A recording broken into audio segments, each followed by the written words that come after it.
Selamat datang di Ermo TV.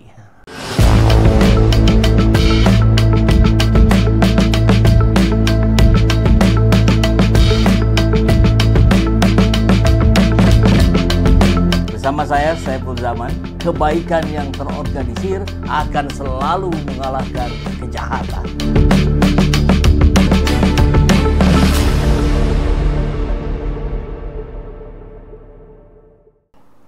Ini kalau TNI sudah turun jaga kejaksaan, mungkin ada dua tanda, dua kemungkinan. Koruptor makin nekat atau negara mulai panik. Ya. Pasukan TNI dikerahkan untuk menjaga seluruh kantor Kejaksaan Tinggi dan Kejaksaan Negeri atau Kejari di seluruh Indonesia. Tugas tersebut tertuang dalam telegram Panglima TNI Jenderal Agus Subianto pada 6 Mei 2025. Jadi TNI AD akan menyiapkan 1 peleton atau sekitar 30 personel untuk pengamanan di tingkat Kejati dan 10 personel untuk tingkat Kejari. Menurut Kepala Pusat Penerangan Hukum Kejaksaan Agung yakni Harley Siregar, pengamanan itu ialah bentuk kerjasama antara TNI dengan pihak kejaksaan. Tindakan semacam ini menjadi kontroversi publik, termasuk kelompok masyarakat sipil.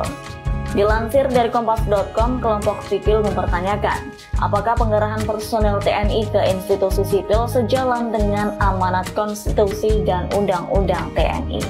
Mengingat, tugas utama TNI ialah menjaga pertahanan negara dari ancaman militer, bukan menjalankan fungsi pengamanan institusi sipil.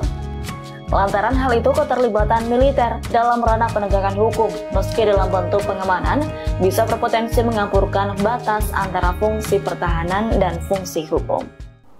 Sore hari ini kita akan bahas tentang TNI amankan kejaksaan.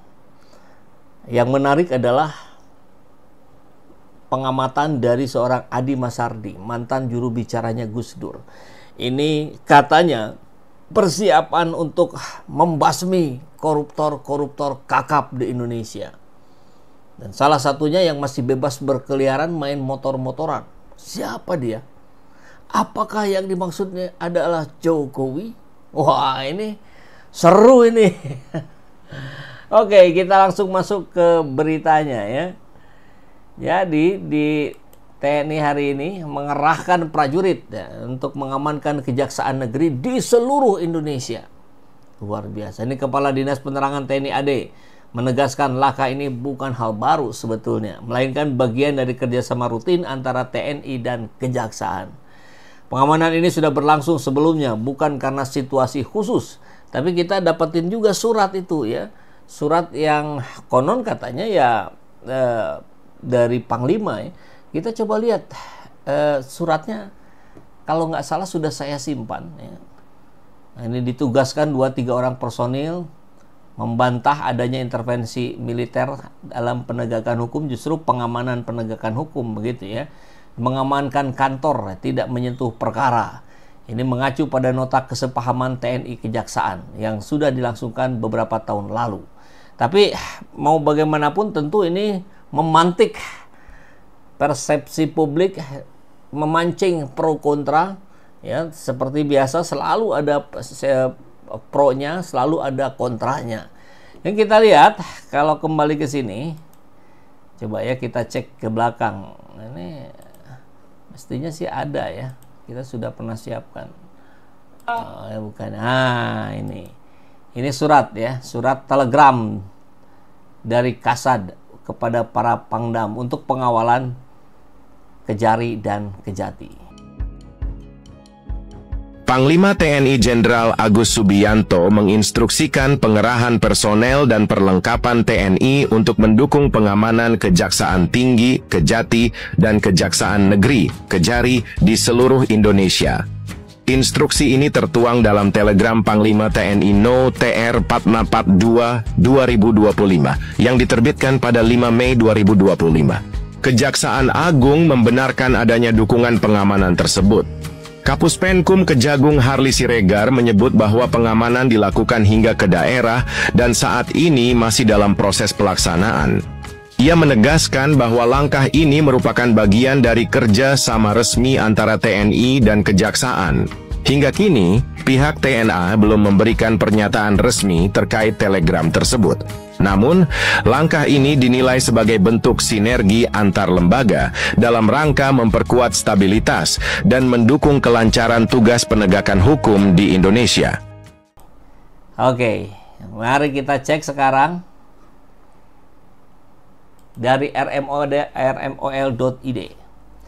Prabowo diduga andalkan Kejagung karena KPK Polri masih kaki tangan Jokowi. Ini pengamatan dari Slamet Ginting, ya, analis politik dan militer UNAS. Publik membaca KPK dan Polri masih menjadi kaki tangan Jokowi, sehingga Presiden Prabowo lebih mengandalkan Kejagung untuk melakukan penegakan hukum, sehingga keberadaannya perlu dikawal oleh TNI. Demikian dikatakan analis politik dan militer Universitas Nasional Slamet Ginting dalam video yang diunggah di kanal YouTube Her Subeno. Dan Ginting mengatakan kantor kejaksaan dikawal TNI setelah adanya undang-undang Kejagung terkait adanya posisi Jaksa Agung Muda Pidana Militer. Dan kemudian juga ternyata dalam undang-undang TNI yang direvisi itu juga sudah masuk dalam posisi sipil yang bisa diduduki oleh militer aktif. Di situ kemudian kan menjadi satu sekarang Mahkamah Agung dan Kejaksaan Agung. Di situ ada kamar militer di MA dan pidana militer di Kejagung, sehingga turunannya sampai ke Kejaksaan Tinggi dan Kejaksaan Negeri. Dikawal. Tadi dikatakan bisa 2-3 orang. Walaupun rumornya juga itu mobil-mobil. Dengan di backupnya Kejaksaan oleh TNI, kata Ginting, terlihat adanya pertarungan politik dan kewenangan antar institusi. Jadi setelah adanya kasus yang ramai beberapa waktu lalu, ketika Jaksa Agung Muda Pidana Khusus seperti dikuntit oleh Brimob, yang kemudian disebut itu oknum, tapi kalau oknum kok cukup banyak, oknum itu harus 1 atau 2 saja dari sekian jumlah yang ada gitu ya.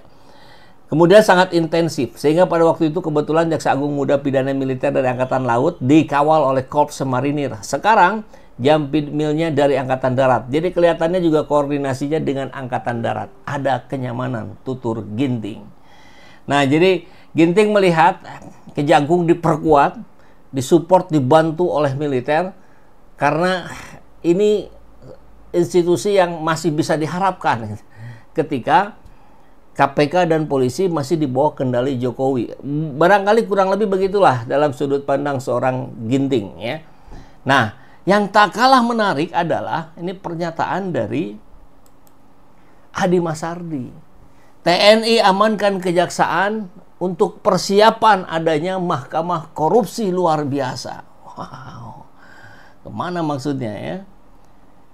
Kebijakan Panglima TNI Jenderal Agus Subianto mengeluarkan perintah penguatan pengamanan terhadap Kejati dan Kejari di seluruh Indonesia memancing pro kontra.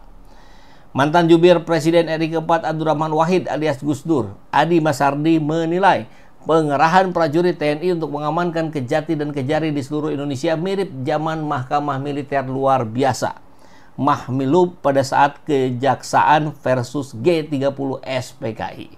Meski demikian, Adi menduga pengerahan prajurit TNI mengawal Kejaksaan merupakan persiapan untuk menggelar Mahkamah Korupsi luar biasa.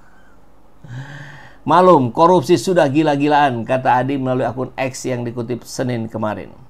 Bahkan, lanjut Adi, ada tokoh koruptor kelas dunia yang jaringannya sangat kuat sekarang ini masih bebas keluyuran sambil mengendarai sepeda motor. Siapa yang dimaksud? Masih mengendarai sepeda motor? Ada tuh kelas dunia yang jaringannya super kuat, makanya sang koruptor bebas jalan-jalan motor-motoran. Kalau betul kita dukung, kata Adi. Nah, kemudian ini yang menarik, dirangkai dengan penjelasan di bawahnya. Diketahui, Organized Crime and Corruption Reporting Project atau OCCRP menempatkan Presiden ke-7 Jokowi sebagai finalis tokoh korup dunia 2024. Apakah yang dimaksud Adi ini Jokowi? Jokowi masuk daftar OCCRP karena dinilai banyak melakukan pelanggaran HAM, memanipulasi pemilu, menjara sumber daya alam, hingga pada akhirnya menciptakan konflik akibat ketidakstabilan. Adapun informasi terkait penguatan pengamanan ini tertuang dalam Telegram Panglima. Tadi suratnya sudah kita tampilkan ya, tertanggal 5 Mei. Memerintahkan personil dan alat perlengkapan dalam rangka mendukung pengamanan terhadap Kejati dan Kejari. Nah, jadi TNI mengerahkan satu setingkat peleton atau 30 personil untuk melaksanakan pengamanan Kejati dan satu regu atau 10 personil untuk melaksanakan pengamanan Kejari. Kalau tadi kan disampaikan sekitar 2 atau 3 ya. Nah, ini justru 10 atau 30. Luar biasa. Pada awal Mei hingga selesai. Selesainya kapan nih? Mei 2025 mungkin sampai 2029 nih, sampai kebijakan itu ditarik kembali. Yang menarik adalah ketika dikaitkan koruptor kelas kakap dengan informasi setelahnya bahwa Jokowi tokoh dunia terkorup menurut OCCRP. Jadi apakah yang dimaksud Adi Masardi ini adalah Jokowi? Ini yang harus kita klarifikasi ya. Mudah-mudahan besok sudah ada klarifikasinya untuk menyampaikan, memperjelas siapa yang dimaksud.